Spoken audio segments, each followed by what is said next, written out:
Amigos, que Dios les bendiga. Bienvenidos a una nueva edición del Evangelio Diario.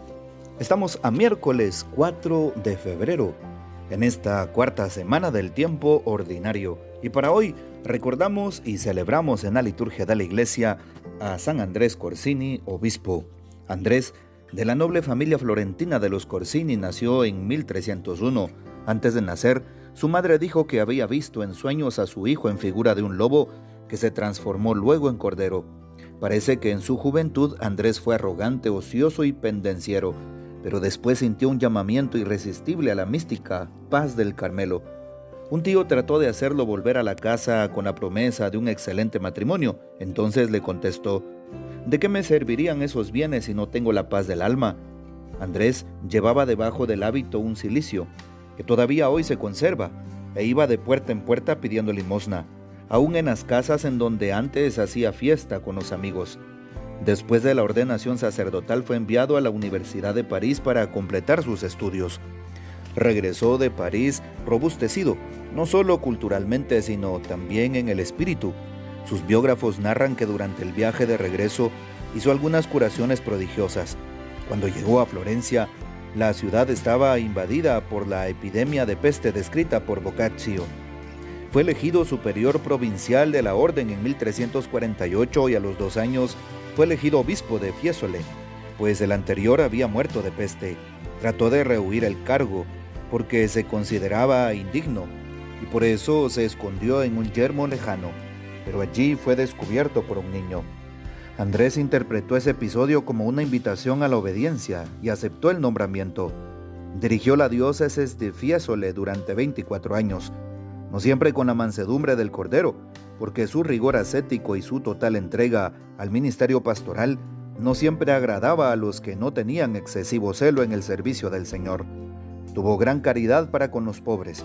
De su obra como pacificador se beneficiaron no solo los combativos toscanos, sino también la ciudad de Bolonia, a donde el Papa Urbano V lo envió a poner paz entre los ciudadanos, que lo premiaron con la cárcel. Murió el 6 de enero de 1373 y fue enterrado en la iglesia del Carmen de Florencia. Fue canonizado en 1629. Pidamos pues la poderosa intercesión de San Andrés Corsini, obispo. Y para hoy, miércoles 4 de febrero, tomamos el texto bíblico del Evangelio según San Marcos, capítulo 6, versículos 1 al 6. En aquel tiempo, Jesús fue a su tierra en compañía de sus discípulos. Cuando llegó el sábado se puso a enseñar en la sinagoga, y la multitud que lo escuchaba se preguntaba con asombro: ¿dónde aprendió este hombre tantas cosas? ¿De dónde le viene esa sabiduría y ese poder para hacer milagros? ¿Qué no es este el carpintero, el hijo de María, el hermano de Santiago, José, Judas y Simón? ¿No viven aquí entre nosotros sus hermanas? Y estaban desconcertados. Pero Jesús les dijo: todos honran a un profeta, menos los de su tierra, sus parientes y los de su casa. Y no pudo hacer allí ningún milagro, solo curó a algunos enfermos imponiéndoles las manos. Y estaba extrañado de la incredulidad de aquella gente. Luego se fue a enseñar en los pueblos vecinos. Palabra del Señor, gloria a ti, Señor Jesús. Nos encontramos hoy con esta primera lectura tomada del segundo libro de Samuel, capítulo 24, versículo 2 y siguientes. Como el rey David manda a los jefes de su ejército a hacer un censo por toda aquella región del reino, evidentemente. Llama la atención porque se dio cuenta después el rey David que había cometido una locura y pidió perdón al Señor porque había contabilizado a aquellas personas y pues fue algo que no debía hacer, puesto que había mandado hacer el censo para contar cuántos hombres tenía y así agrandar su ejército y vencer a los demás pueblos. ¿Y por qué su error? Su error porque esto suponía que no confiaba en Dios, en el gran poder que Dios tenía, y que con los hombres que Dios le había dado en el ejército actual podía triunfar con la mano del Altísimo. Y por eso va con el profeta, y el profeta Gad le responde que Dios le da 3 por así decirlo, castigos, o le da 3 reprimendas, digámoslo así, 3 reprimendas. Y una de ellas es la siguiente: o bien 3 años de hambre en su territorio, 3 meses de huir perseguido por sus enemigos, o 3 días de peste en sus dominios. Y claro, escoge la última, los 3 días de peste, y murieron más de 70,000 personas. Al final el rey David, angustiado, le dice al Señor: por favor, Señor, soy yo el que ha pecado, soy yo, el pastor, el que ha obrado mal. No tienen culpa las ovejas, castígame a mí, por favor. Y ahí termina el texto de hoy. Cuán importante es reconocer nuestras faltas como lo hace el rey David. Cuán importante es quitarnos el orgullo del corazón y saber que hemos ofendido a Dios. Pedirle perdón con un corazón sincero. Y por eso qué hermoso que en la iglesia tengamos el sacramento de la confesión para recurrir a la infinita misericordia de Dios y de esa manera nuestros pecados sean perdonados. Hoy el rey David reconoce que se equivocó. Se equivocó cuando mandó a hacer el censo.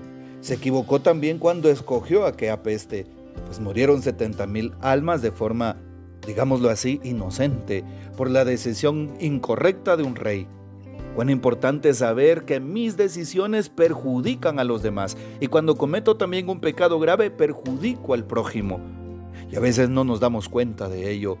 Y por eso le pedimos al Señor que nos perdone, nos guarde y nos sane, que Él renueve nuestra fe. También hoy nos encontramos con el Evangelio de San Marcos en el capítulo 6 del 1 al 6, en aquel episodio en donde Jesús fue a su tierra en compañía de sus discípulos.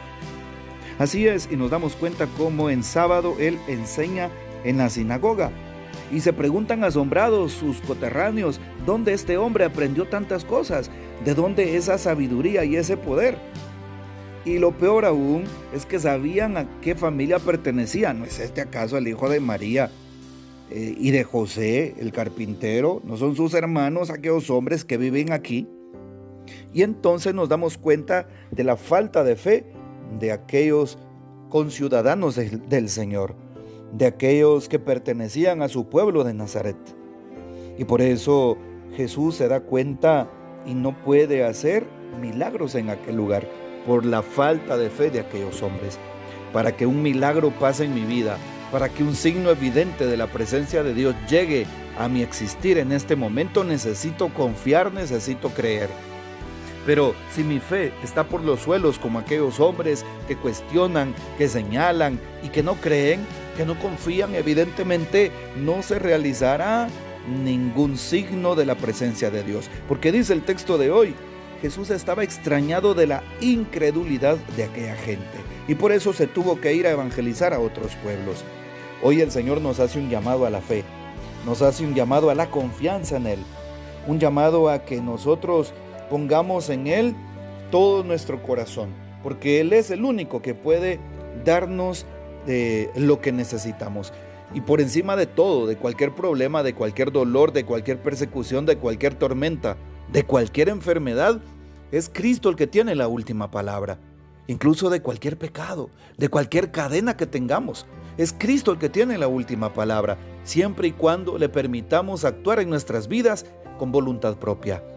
Jesús nunca nos va a invadir. Jesús nunca va a quitarnos nuestra libertad. Nunca va a entrar a la fuerza ni nos va a obligar. Más bien Él quiere que nosotros abramos nuestro corazón de par en par y de esa manera Él cambie nuestra historia. Que el Señor nos bendiga, que María Santísima nos guarde y que gocemos de la fiel custodia de San José. Y la bendición de Dios Todopoderoso, Padre, Hijo y Espíritu Santo, descienda sobre ustedes y permanezca para siempre. Amén. Comparte este audio y hasta mañana.